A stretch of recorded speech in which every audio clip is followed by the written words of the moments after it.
श्री राम भगवान की जय।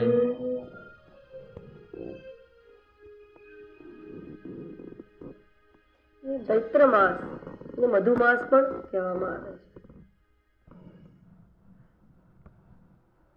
जेनुं समग्र अस्तित्व स्मरण, चिंतन, दर्शन, आराधन के उपासना બધું જ મધુર હોય.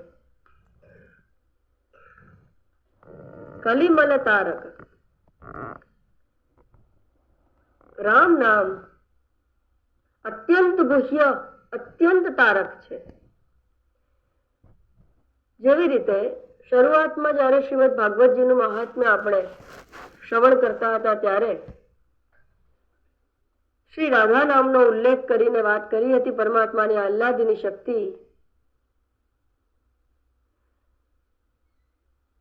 પરમ ગુરુ સુખદેવજીએ તેનો ઉલ્લેખ કર્યો નથી. અતિશય ગોપનીય અને ગુહ્ય છે. બે રીતે ઉલ્લેખ ના થાય, કાં તો જરા પણ જરૂર ના હોય, કોઈ પણ પ્રકારના એનામાં ગુણ ના હોય તો ઉલ્લેખ ના થાય, અને બીજી એક રીતે ઉલ્લેખ ન થાય કારણ કે અત્યંત ગોપનીય છે. વ્યવહારમાં પણ આપણે જોઈએ તો આપણાથી કોઈ મોટું હોય, આપણા ગુરુજન હોય તો એને નામથી નથી બોલાવતા. બાપજી, મહારાજ, સ્વામીજી, કંઈ પણ નામ ના લેવાય. તો આ તો શ્રી કૃષ્ણ પરમાત્માથી પણ ગુપ્ત ગોપનીય છે. કારણ કે રાધાજી બનાય ક્યારે?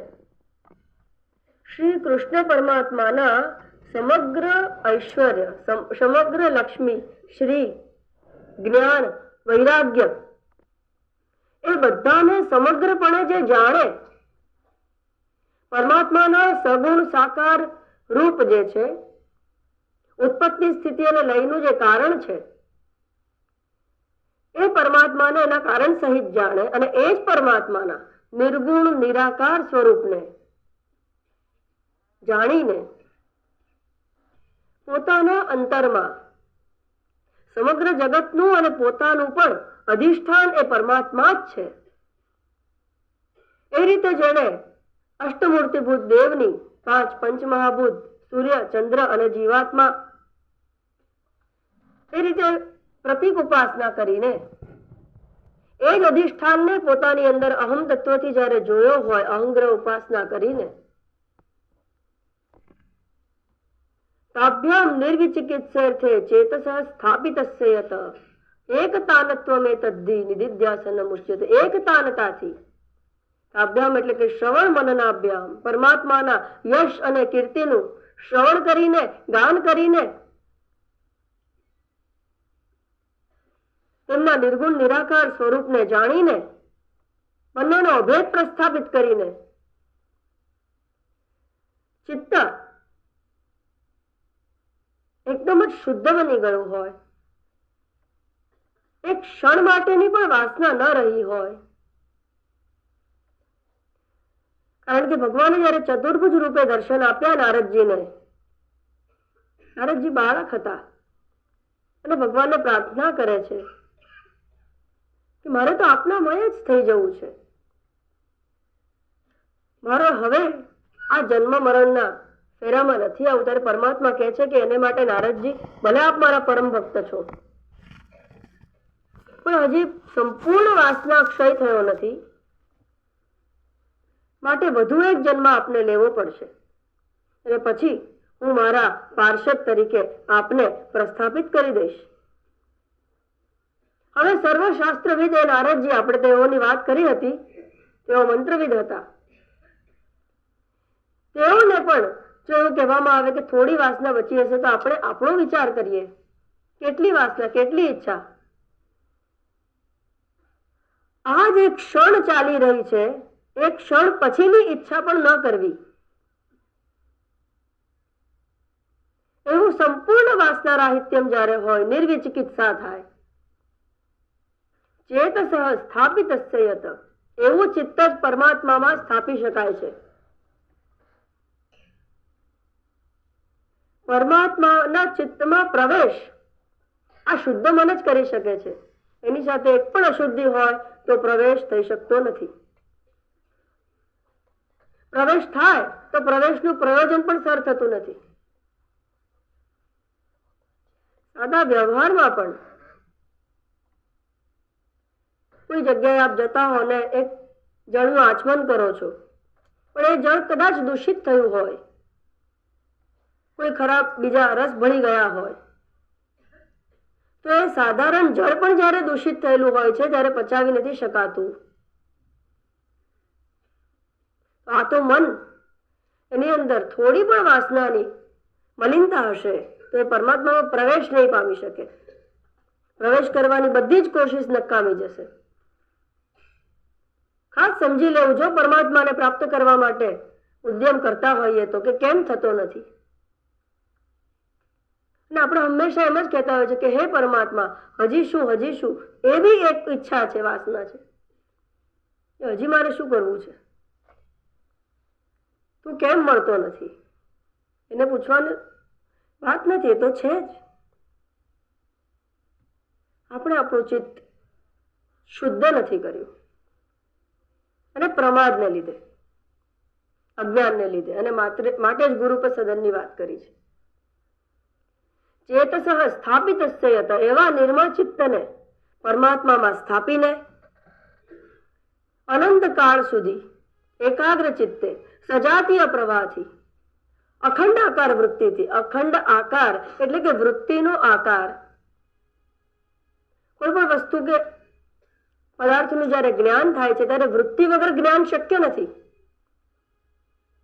જેમ આપણે વાત કરી કે હમણાં શ્રવણથી પરમાત્માના ભિન્ન ભિન્ન ગુણોનું કે જ્ઞાનનું શ્રવણ કરીએ છીએ તો અંદર તમને કઈ વૃત્તિ ઊભી થાય છે? ભગવદ આકાર વૃત્તિ ઊભી થાય છે. વૃત્તિ વગર જ્ઞાન થતું નથી.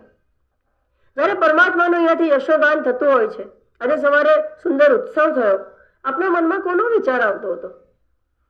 જે પરમાત્માનું ગાન થઈ રહ્યું હતું એની વૃત્તિ ઊભી થઈ હતી કે નહીં? જો આપ હા પાડો છો કે વૃત્તિ ઊભી થઈ હતી, તો એ વૃત્તિને તમે જોઈ, તમે એ વૃત્તિના દ્રષ્ટા સાક્ષી બની ગયા.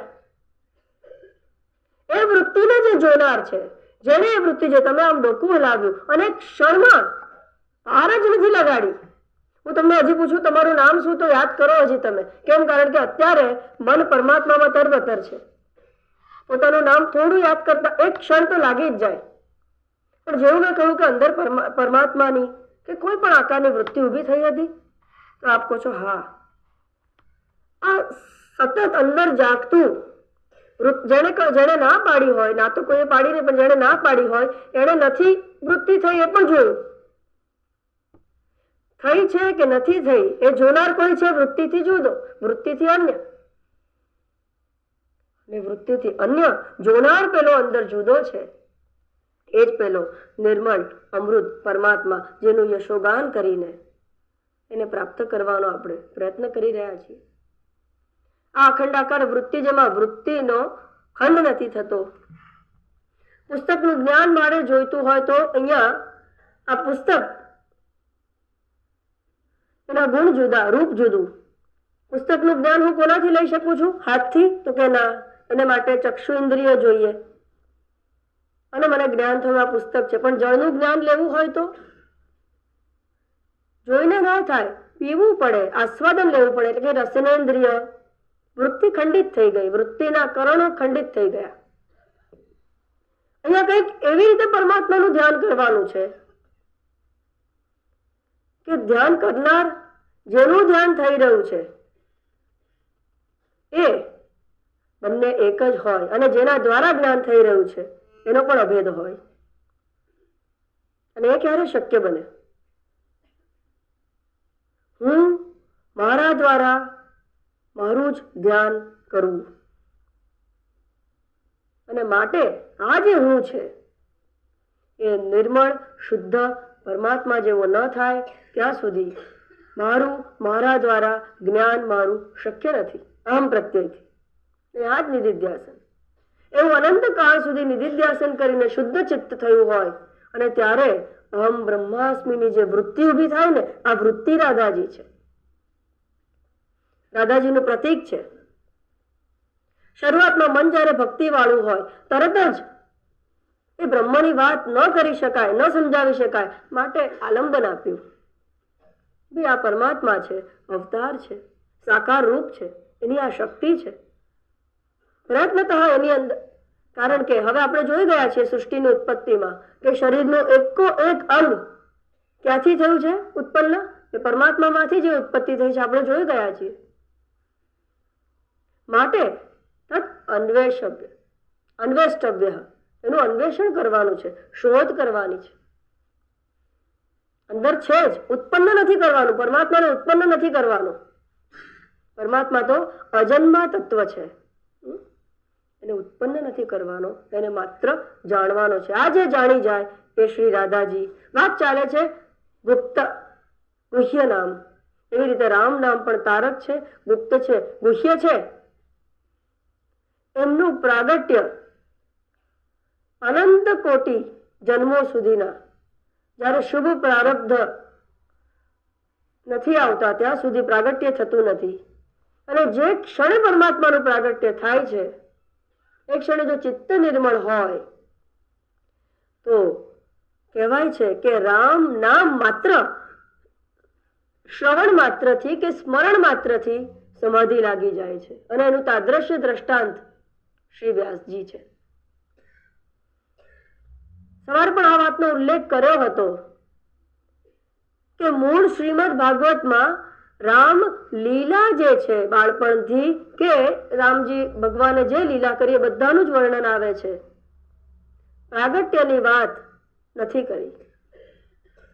એનું કારણ આટલું જ છે, અત્યંત ગૂઢ અને ગુહ્ય આ પ્રાગટ્ય છે, માટે એની ગંભીરતાને સમજવી પડે.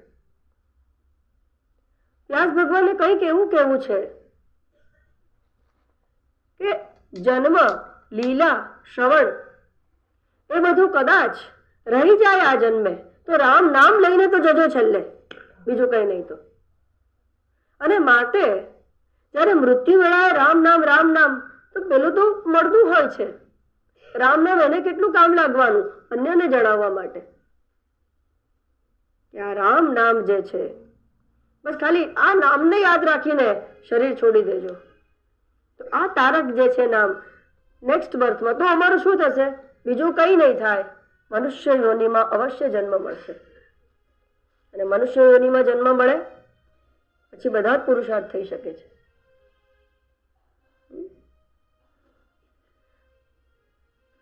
કલી સંતરણ ઉપનિષદમાં આ મંત્ર આપવામાં આવ્યો છે, હરે રામ રામ રામ હરે હરે, હરે કૃષ્ણ કૃષ્ણ કૃષ્ણ હરે હરે. આ વેદ અને ઉપનિષદની વાત છે. મંત્રની અને શબ્દની જ કંઈક અસર છે. આવા એ શ્રી રામ ચતુર્ભુજ રૂપથી દર્શન આપ્યા બાદ બાળક સ્વરૂપે માં કૌશલ્યાજીના ખોળામાં પ્રસન્ન વદને, પોતે પણ પ્રસન્ન અને અન્યને પણ પ્રસન્ન કરનાર, ધીરે ધીરે દશરથ રાજાના આનંદનું, પ્રતિદિન વધતા આનંદનું કારણ બનતા જાય છે.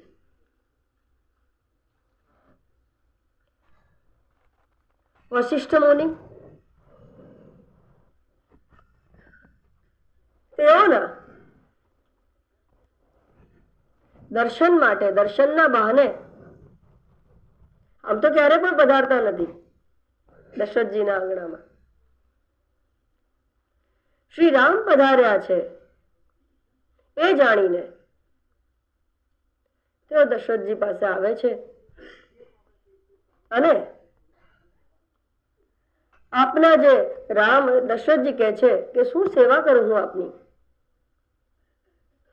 ત્યારે કહે છે, એમને તો ખબર હોય છે કે આ સાક્ષાત પરમાત્માએ જન્મ લીધો છે. પરમાત્માના આ નિર્મળ યશનું ગાન સમગ્ર થવા પામે માટે બ્રાહ્મણોના યજ્ઞમાં જે દૈત્યો અને રાક્ષસો વિઘ્ન નાખી રહ્યા છે, એ વિઘ્નમાંથી અમારું તારણ કરવા માટે હું એમને લઈ જવા આવ્યો છું. કહેવાનું તાત્પર્ય કે ઋષિ મુનિઓ પણ પરમાત્માના આ શ્રી વિગ્રહને ખૂબ જ પ્રેમપૂર્ણતાથી સ્વીકાર કરે છે.